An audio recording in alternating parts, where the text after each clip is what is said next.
Hello दोस्तों, Krishna education YouTube channel पर आप सभी का स्वागत है। आज हम सीख रहे हैं लाभ और हानि संबंधी सवाल। तो हमारे चैनल को लाइक, सब्सक्राइब और शेयर जरूर कीजिए। हम आपको बहुत ही अच्छे और खूबसूरत सवाल लेकर आए हैं। आपको बस हमारे साथ जुड़े रहना है और लगातार सीखते रहना है। लगा दो आग पानी में, जवानी उसे कहते हैं, छीन लो सिलेक्शन, कहानी उसे कहते हैं। मंजिल ने हौसलों से कहा तेरे बस की बात नहीं।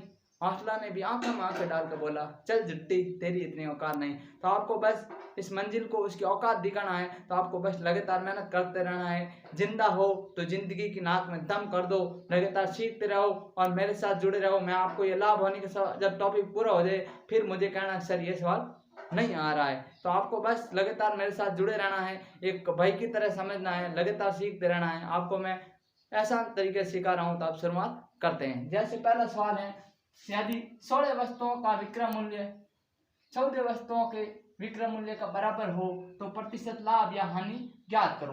तो आप इसको कैसे करेंगे? हम जैसे ये सवाल दिया है कि 16 वस्तुओं का क्रय मूल्य, तो हम यहाँ लिखेंगे 16 गुणा सीपी होता है क्रय मूल्य, तो 16 गुणा सीपी बराबर 16 वस्तुओं का क्रय मूल्य बराबर 14 वस्तुओं का विक्रय मूल्य 14 गुणा एसपी के बराबर है।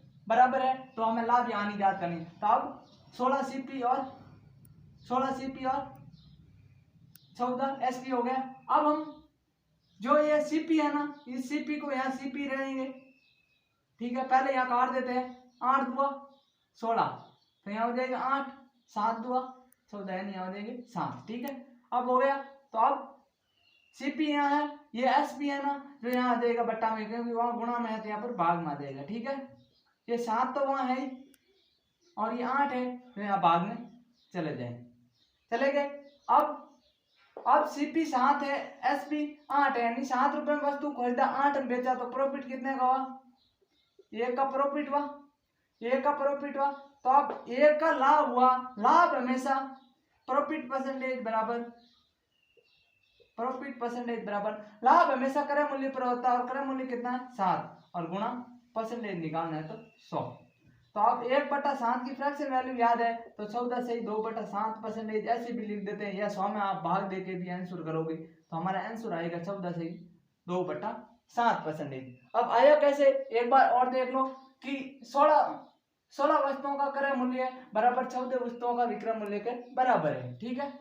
अब 16 वस्तुओं का क्रय मूल्य 14 वस्तुओं के विक्रय मूल्य के बराबर है, तो हमने पहले इस बराबर को हम काट सकते हैं। तो हमने काटा, 8 दुआ 16, जो 8 बार गया, 7 दुआ 14, यानी 7 बार गया, ठीक है। अब 8 और 7 हो गए। हमने क्रय मूल्य सीपी था तो यही लिखा, ये एसपी यहाँ गुणा में है तो यहाँ भाग में लेकर आए, सीपी बटा एसपी हो गया बराबर। ये जो 7 यही है और ये जो गुणा में 8 है उनको हम भाग में लेकर आए, तो 7/8 हो गया। तो हमारा क्रय मूल्य 7 हो गया और विक्रय मूल्य 8 हो गया। तो हमारे को लाभ कितने का हुआ? 1 का। और लाभ या हानि हमेशा क्रय मूल्य पे निकल जाती है। तो अब 1 का लाभ 7 पे, तो 100 पे कितना? तो 14 से ही 2/7% हमारा आंसर आ गया है। इसी तरह हम अगला सवाल लेते हैं। अगले सवाल में क्या दिया हुआ है? आपको तो बस लगातार मेरे साथ जुड़े रहना है और सीखते रहना है। आपको मैं बहुत ही अच्छी मैथ सिखा दूंगा, ये मेरा वादा है। तो अब अगला सवाल क्या है कि एक वस्तु को 2750 वस्तुओं का क्रय मूल्य 2750 वस्तुओं का क्रय मूल्य, ठीक है। तो यहाँ लिख देता हूं मैं 2750 वस्तुओं का क्रय मूल्य, और यहाँ पर है 2500, ठीक है। अब सवाल क्या है कि यदि 2750 वस्तुओं का क्रय मूल्य 2500 वस्तुओं के विक्रय मूल्य का बराबर है तो प्रतिशत लाभ ज्ञात करो। तो अब इस सवाल को आप पिछले को नहीं समझ पाए तो इसको समझ लेना।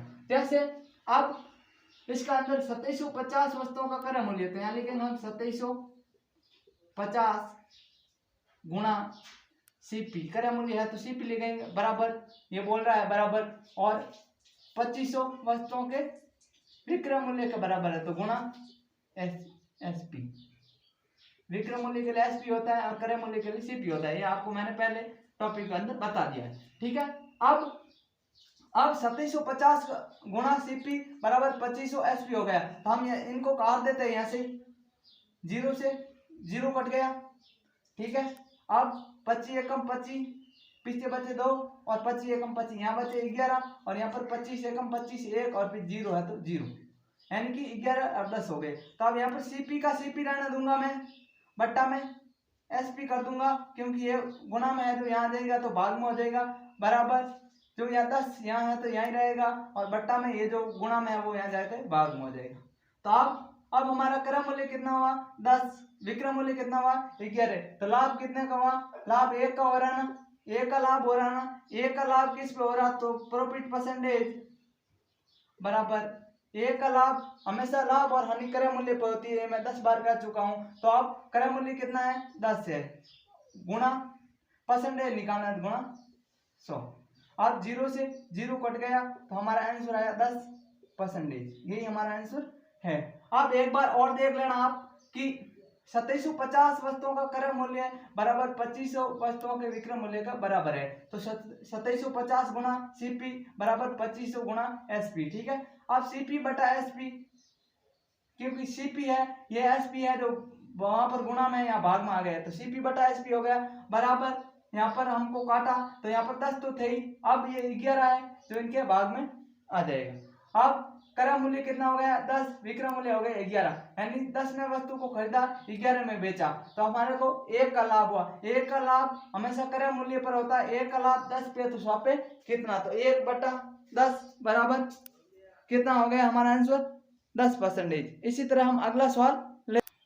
अब दोस्तों अगले सवाल पे चलते हैं। अगला सवाल है, यदि 12 वस्तुओं का क्रय मूल्य 9 वस्तुओं के विक्रय मूल्य का बराबर है, जबकि 10 वस्तुओं पर दी गई छूट 5 वस्तुओं पर कमाए गए लाभ के बराबर है, तो लाभ परसेंटेज व छूट परसेंटेज का अंतर ज्ञात करो। तो अब इसको कैसे करेंगे हम, इसको पहले तो वही तरीका है, 12 वस्तुओं का सीपी बराबर है 9 वस्तुओं के एसपी के, ये तो हो गया। अब विक्रय मूल्य बराबर, तो अब इनको हम काटेंगे, 4 तिया 3 चौक 12 और 3 तिया 9 कट गया, तो अब यहाँ हो जाएगा सीपी और ये जो एसपी है जो भाग में आ जाएगा, सीपी बटा एसपी बराबर 4 बटा 3 ऊपर है 3 बटा 4 आ गया। ठीक है, अब 3 बटा 4 आ गया, फिर ये बोल रहा है लाभ परसेंट में छूट परसेंट का अंतर ज्ञात करना हमें, तो ठीक है, तो अब 3 से कितना हो गया 4 हो गया। अब 3 से 4 हो गया तो हमको लाभ कितने का हुआ 1 का लाभ, तो अब प्रॉफिट परसेंटेज बराबर 1 बटा 3, क्योंकि क्रय मूल्य में निकल जाता है इंटू 100 बराबर हो जाएगा 33 या 33 सही 1 बटा 3 कुछ भी लिख सकते 33.33। ये तो आया हमारा प्रॉफिट, ठीक है, प्रॉफिट परसेंटेज आया। अब प्रॉफिट परसेंटेज और छूट परसेंटेज में अंतर ज्ञात करना, तो प्रॉफिट परसेंटेज ये आया। अब आगे क्या दिया, जबकि 10 वस्तुओं पर दी गई छूट 10 वस्तुओं पर दी गई छूट 5 वस्तुओं पर कमाए गए लाभ के बराबर है। 10 वस्तुओं पर दी गई छूट 5 वस्तुओं के कमाए गए लाभ के बराबर है।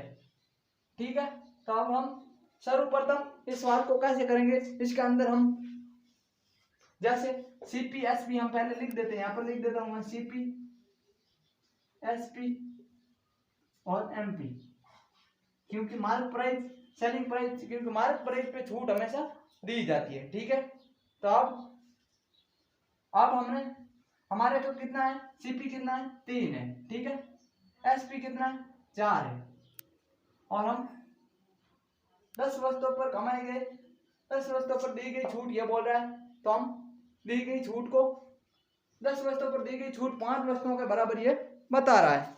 ठीक है, तो अब हम सर्वप्रथम ये डिस्काउंट और ये भी हम निकाल लेते हैं, डिस्काउंट और प्रॉफिट भी हम निकाल लेते हैं। तो सर्वप्रथम हम यहाँ पर डिस्काउंट और प्रॉफिट मैं यहाँ निकाल रहा हूँ कि जैसे 10 वस्तुओं पर दी गई छूट, तो 10 वस्तु इंटू डिस्काउंट बराबर 5 वस्तुओं पर कमाए गए प्रॉफिट के बराबर है। ठीक है, तो अब डी बट्टा ये पी आ जाएगा और 5 एकम 5 और 5 दुआ 10, तो अब 1 का 1 रहेगा और 2 रहेगा।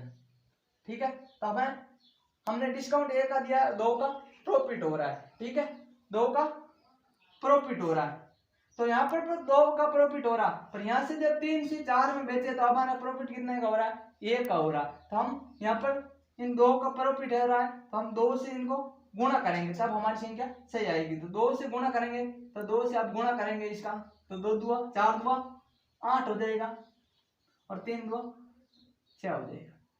6 और 8 हो गया। अब ये बोल रहा है छूट डिस्काउंट कितने का दे रहे हैं, 1 का। तो डिस्काउंट हमेशा मार्क प्राइस पे दिया जाता है जहाँ हो जाएगा 9। अब डिस्काउंट परसेंटेज 1/9 हो जाएगा, 1/9 हो जाएगा क्योंकि 1 का डिस्काउंट दे रहे हैं हम। डिस्काउंट परसेंटेज बराबर 1 का डिस्काउंट दे रहे हैं 9 पे, क्योंकि 9 हमेशा मार्क प्राइस भी डिस्काउंट दिया जाता है। तो 9 का डिस्काउंट दे रहे हैं, 1 का डिस्काउंट दे रहे हैं 9 पे, तो 100 पे कितना। तो हमारा आंसर आएगा 11.1/11 आता है। मैं पॉइंट हम क्योंकि हमें आंसर निकालना है 11.11%। ये हमारा यहाँ पर डिस्काउंट परसेंटेज आया। अब डिस्काउंट परसेंटेज और प्रॉफिट परसेंटेज में अंतर ज्ञात करना है। तो मैं यहाँ पर discount profit percentage minus discount percentage बराबर 33.33 माइनस 11.11।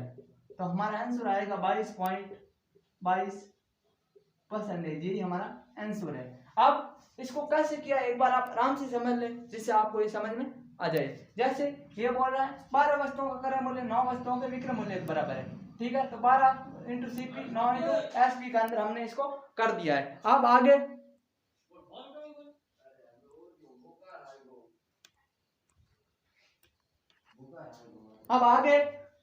हमने जो किया एसपी और सीपी हो गया। सीपी कितना 3, एसपी कितना 4। तो 3 से 4 1 की वर्दी, प्रॉफिट परसेंट 1/3 गुणा 100 बराबर कितना हो गया 33.33%। अब डिस्काउंट परसेंट 10 वस्तुओं की छूट पर 5 वस्तुओं के लाभ के बराबर है। हमने इसको भी D/P करके 1/2 हो गया। तब सीपी एसपी और एमपी। सीपी कितना हो गया, यहाँ पर सीपी हमारे साथ 3 है और एसपी 4 है। तो लाभ 1 का हो रहा, मतलब यहाँ पर लाभ 2 का बता रहा था, हमने इसको 2 से गुणा किया था। यहाँ पर 6 और 8 है, यहाँ पर अब 2 का लाभ हो रहा है। तो अब ये बोल रहा है 1 की छूट दे रहे हैं। तो अब 8 से 1 डिस्काउंट पे छूट दी जाती है, यहाँ हो जाएगा 9 से 1 की छूट। अब डिस्काउंट हमेशा मार्क प्राइस पे दिया जाता है। तो डिस्काउंट परसेंटेज बराबर 1/9 इंटू 100 बराबर 11.11% आ गए। तो profit percentage minus discount percentage बराबर 33.33 माइनस 11.11 22.22% हमारा आंसर आ गया है। तो आज के लिए इतना ही। थैंक यू दोस्तों। कमेंट बॉक्स में जरूर बताइए आपको ये क्लास कैसी लगी। Thank you.